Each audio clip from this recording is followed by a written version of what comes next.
Okay, here's a demonstration on how to use Storybird.com. Head to Storybird.com, sign up for a free account, and create your free account. For this demonstration, I already have.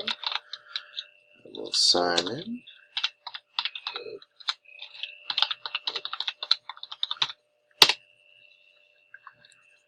Alright, and as you can see right here is our home page. Welcomes to Storybird. You have a class code up here in the corner, which you would assign to your students so they can create their own accounts.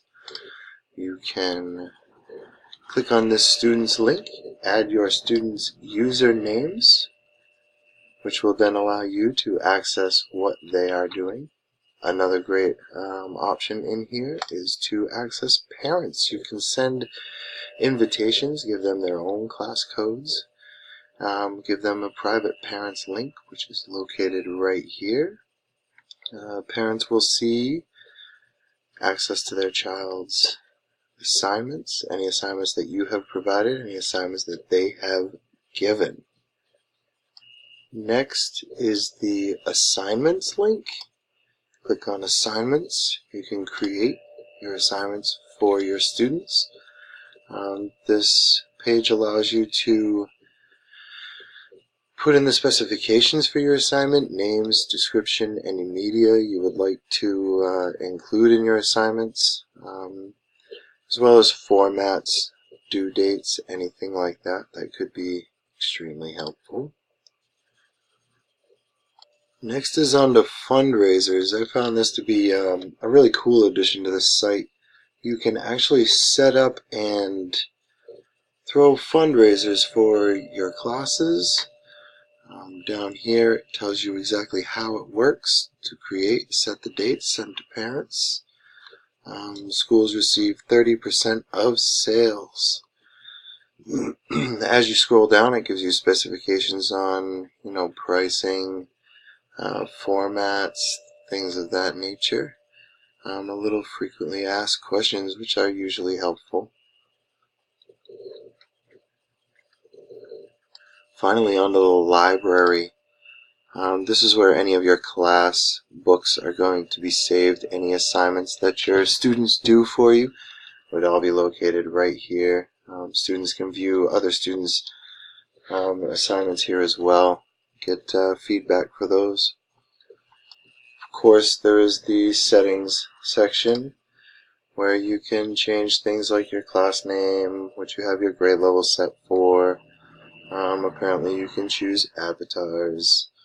So it's kind of like a social media site, but it seems very easy to navigate, especially for young children. So I think it would be very, very helpful. Okay, that about wraps it up for the Studio tab of our site, so let's head on over to Create. It gives you a list of great images that you can use for inspiration for your stories. You can continue searching around if you haven't already have a story in mind.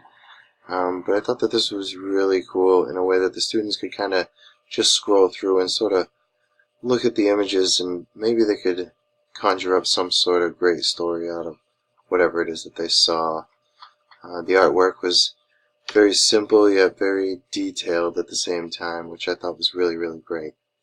So for a quick little demonstration on how to create your own story using some of this artwork, it's as simple as choosing an image, use this art. For the sake of this demonstration, we will use a long form book. This was really great because it kind of gave you some other images that you would possibly use in maybe some of the other pages. It was as easy as clicking, dragging on, and it would apply the image as needed, which I found was really, really simple. Adding in text. Well, let's do the real knights. Knights in shining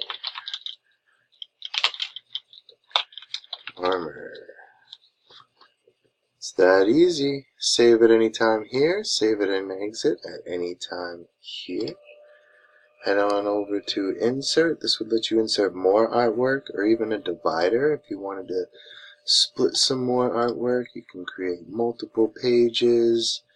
This was Very, very easy to use, I felt, and it seemed like it was very easy to navigate. Now let's head on over to the Read tab of our site. We can explore over here. This is where students can explore other stories that have been created and made public. I thought this was really, really cool. This is another good way for students to be able to gain inspiration and maybe even do some, maybe a little research here and there if they needed to.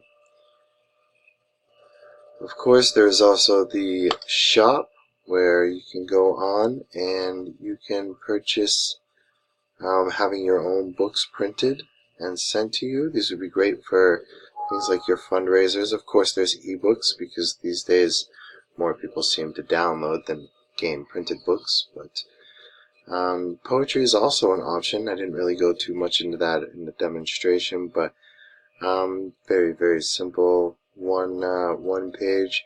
As you can see in here, it actually has you select the words instead of choosing to type them, which I thought was a really, really artistic way to express your poetry. So, finally, we'll head back over to the Use section for your stuff. This has anything that you may have, a couple of drafts for your books. Here's the one that we just created here.